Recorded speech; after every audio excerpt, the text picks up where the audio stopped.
So, ayan. Ah, okay ba yung audio ko, guys? Magandang umaga, magandang tanghali, magandang gabi sa inyo lahat.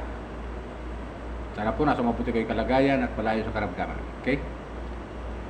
At welcome po sa aking YouTube channel, Randy Chinel. Paki-subscribe, like and share sa aking YouTube channel. Okay? Itong upload ko ay patungkol to doon sa napal kong upload video live video ni Midit, mga viewers ko. Napanood ko yung kanyang live video nung isang araw. Si Midit pala ay nandun na sa Hong Kong. Yung live video yan, nasa Hong Kong siya. At yun nga, alam nyo kababayan ko, dyan sa abroad mga kababayan ko dyan sa abroad, at saka mga kapwa ko subscriber, viewers ni Midit, diba? Nakita ko kay Midit, masaya siya dyan sa Hong Kong. Masaya siya at talagang may mga supporter siya na andyan na kasama niya, mga mga tagahanga dati ng Dandit. At yun nga, andyan sila ngayon, magkakasama sila dyan sa Hong Kong, mga kapwa ko viewers. Kita mo kay Midit masaya. Hindi natin akalain na si Midit ay makakapunta kagad dyan sa Hong Kong, diba? Na alam naman natin, si Midit ay isang estudyante at siyempre, pupuko sa kanyang pag-aaral. Pero andyan ngayon sa Hong Kong. Siguro wala pang klase si Midit. At makikita mo sa kanya, masaya siya. Yun nga, panood ko, kumakain sila sa restaurant, binabati tayo mga viewers, lahat ng mga supporter niya, binabati tayo. At thank you sa iyo, Midit, sa pagbati mo sa aming mga viewers mo. Hindi mo maisa-isa kasi marami nga kami, pero natutuwa kami na nandiyan ka sa Hong Kong. At enjoy ka lang dyan, mag-enjoy ka lang dyan sa ginagawa mo. Alam niyo mga viewers ko, naisip ko tuloy na kung nasa Dandit Love Team pa rin siya, hindi pa siya makakapunta dyan sa Hong Kong nang mas maaga. Bagat makakarating siya dyan, pero hindi pa siya makakapunta dyan ng mas maaga. Pero ito, napaaga nga siya.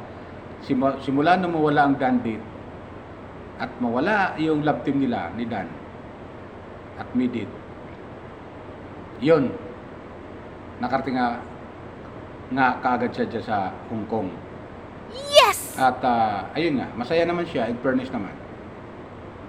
Tapos hanggang sa nakauwi siya, ayun, binabati niya yung mga sponsor lahat na nag-sponsor sa kanya, binabati niya.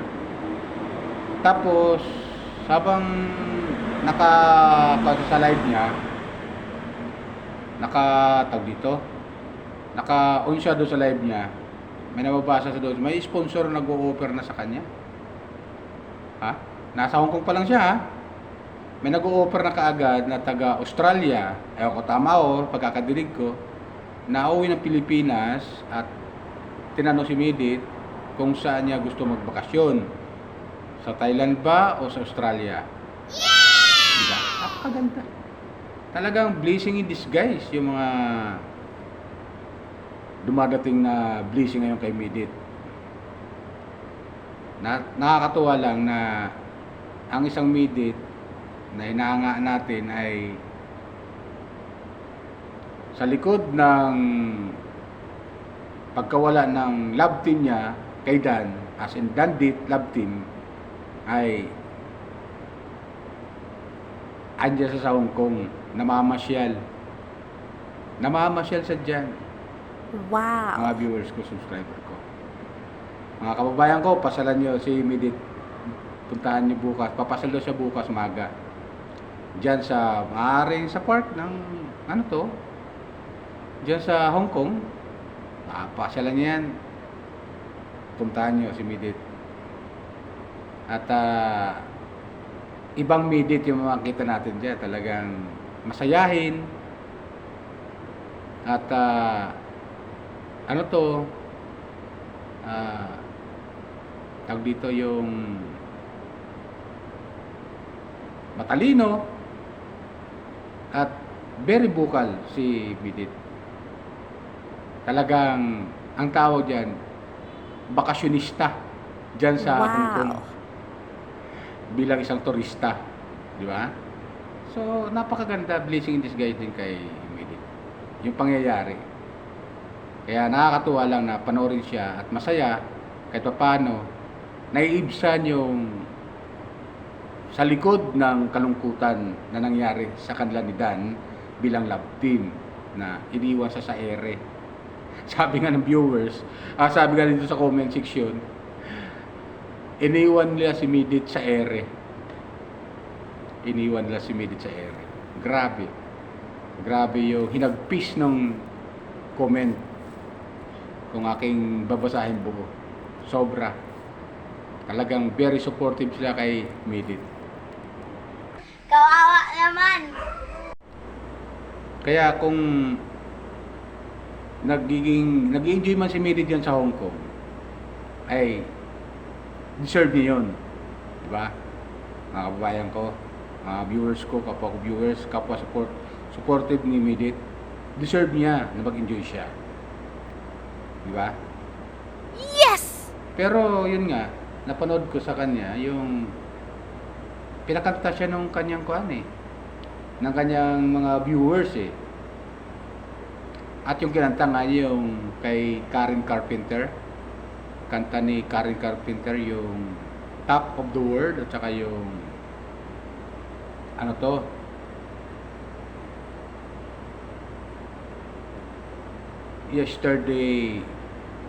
Want Yesterday Without You. Di ba? Tama ba yung pamagat na yun? Kung pa-correction lang kung tama yung kanta na, yung pamagat nun Want Yesterday to Without You. Bagamat makukuha mo kay Midit yung kanta niya, pag-aanalisa ko lang yung kanta niyang Want Yesterday Without You ay mayroong siyang pwedeng patamaan doon. Di ba? Pwede siyang patamaan doon. Pwede siyang pwedeng patamaan doon. Wala tayong sinasabi kung sino man Pero sa kanta niya may pinapatamaan siya. Di ba? Masaya siya sa buhay niya ngayon bilang isang vlogger, YouTuber. Masaya siya ngayon sa sitwasyon niya ngayon. Isipin niyo, Wow. nakarating ng Hong Kong. Akala ko dito lang sa Pilipinas yun. Akala ko dito lang sa particular in Makati, dito sa Maynila, or somewhere in Bacolod or Iloilo, yung lugar na yun. Pero ito mong taas ang building eh. Sa Bacolod naman, may mga building doon, matataas din naman eh. Yun pala, nasa Hong Kong pala siya. Isipin nyo, ganun ka supportive yung mga sponsor niya. Ganun ka supportive sa kanya, yung mga sponsor niya. Inibitahan siya puntang Hong Kong ng kanyang mga supporter. At yun nga, kasama nga niya, mga masyal, kumain nga sila. Yan naman ay masabi natin, deserve ni Midit yan. At dapat, enjoy niya yan. Sabi nga niya, Wow. short life, kailangan mag-enjoy. Di ba? Kasi may silang ng buhay. Sabi nga naman niya, may silang buhay. Pero yun nga, sinasabi niya na kinanta nga niya yung Top of the World. Diba? Kasi feeling niya, sabi niya, nasa taas siya. Nasa taas siya. Feeling niya. Pero hindi pa yon. Darating pa yan ang panahon. Pagdating ng panahon, maaaring tumaas siya. Di ba, mga viewers ko? Masaya lang pag pinapanood mo si Midit sa kabila ng kanyang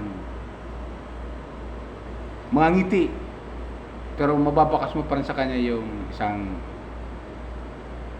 pagkadismaya sa nangyari nga sa Dandit Love Team.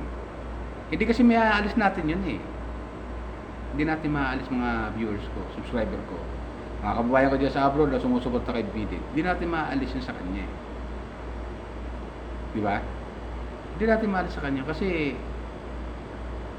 si Midit eh, sabi nga doon sa nag-comment, nagsabi pala siya na hindi niya kaya yung sasabihin ni Dan. Parang hindi niya kakayanin, gano'n. Ewan kung tama ako doon sa nag-comment na yun. Nga pala, shoutout sa taga Bulacan na nagpa-shoutout sa akin. Shoutout sa inyo dyan sa Bulacan. Mga supporter ni Midit supporter. Shoutout sa inyo. At lahat na nag-comment sa akin na maraming salamat. Nag-comment doon dito sa aking channel. Maraming salamat sa iyo mga comment. Lahat po binabasa ko po. At huwag niyo po kalilimutan mag-subscribe habang pinapanood niyo yung video upload ko. Na comment ko kay Midit sa mga upload video niya ay huwag niyo po kalimutan mag-subscribe. Sayang panunood niyo eh, sayang. Para sa akin sayang. At huwag po kayo mag-skip ng ad kasi meron na pong advertisement yung aking mga video upload. Wow. Okay? Para tulong niyo na rin. Gano'n subscribe. Pag nanonood po kayo, huwag niyo po kalimutan mag-subscribe. Like and share kung magustuhan niyo po. Ang bagay na po yun sa akin. Ingat tuloy tayo tungkol kay Midit. Si Midit kasi, simula nung ma-discover siya ni Kalinga Prab, di mo akalain na bilang nagtitinda ng Lichiplan at itinampal nga kay Dan bilang Dandit Love Team, di mo akalain na pagdating na sa huli ay iiwan siya sa ere. Sabi nga ng isang nag-comment dito sa aking sa comment section na nabasa ko, ay iniwan siya sa ere. Pero sa kabila nun, ayan, di ba? Masaya siya, andyan siya sa Hong Kong, namamasyal. Isipin niyo, parang dito lang at saka Davao lang eh. Parang ganun lang, di ba? Bicol to Davao lang eh, parang ganun lang. Isipin niyo. Gulat nga ako nung panood ko yung live niya. Akala ko dito lang sa Pilipinas, pero nasa Hong Kong pala siya. Salamat sa mga supporter ni Midit, sa mga Midit supporter fanatic, at saka yung sa may taga Europe, Australia, dito sa Pilipinas, sa yan, sa Panay Island, Midit supporter. Salamat sa inyo sa pagsuporta niyo kay Midit. Natutuwa rin ako na andiyan kayo. Di ba? Wow. Nakakatuwa. Iba-deport na siya. At yun lang sa akin mga kapwa ko viewers ni Midit, supporter ni Midit. Tuloy-tuloy po itong aking pagko-comment sa mga vlog ni Midit. Magko-comment po ako sa positive na paraan. Diba? Kailan positive lang tayo palagi. Nakakatuwa lang kasi sa kabila ng lahat, ayan. Talagang todo ang bliss na dumarating kay Midit. Diba? Nakakatuwa lang siya. Masaya sa panoorin at pampatanggal ng stress din kahit paano. Kasi yun nga, hindi natin maiwasan na wala na nga sa Kalingap. Nagpaalam nga siya ng maayos sa Kalingap. Pero ayan, tuloy ang buhay. Di ba? Tuloy ang pagbablog niya. At yan nga, itong kanya live niya, napanood ko abutin na siya ng, isipin mo ilang oras pa lang 4 oras pa lang, gano'n. Abutin siya ng, abutin na siya ng 30,000 certificate agad. Ganon kabilis yung mga nanonood sa kanya, tumahanga sa kanya. So ang dami. Tapos yung kanyang subscriber, ano to, nung nakarang upload ko video, ay sabi ko 54,000 na, di ba? Pero mali pala. Napanood ko ulit yung kuan ni live niya ni Midit, ay nasa 48K pa lang. Wala pa naman 50. Diba? Pero, yun nga, namalikmata lang ako, mga viewers ko. Pero, malapit-lapit na yan. Baka bukas, makalawa paano yan? 50 na, sarado. O higit pa. Bago matapos ang taon na to, baka umabot na ng 100K yan. Ganon kadami yung mga sumusuporta kay Mimi. Kaya tuloy Wow. lang po tayo sa kanyang pagsuporta. Tayo mga viewers, subscriber ni Midit. Okay? Yun lang po sa akin. Paalala ko lang po ulit, baka mayroon pang hindi nakakapag-subscribe dyan sa aking YouTube channel, Randy Channel. Pakisubscribe lang po, like and share sa aking YouTube channel. Okay? Yun lang po. Lalo-lalo yung mga OFW dyan sa abroad, ingat po kayo lagi sa bawat araw na yung ginagawa sa inyong trabaho. Okay? Wow. Bye! Ingat po tayo lagi. Pagpalay po tayo ng pumikapan.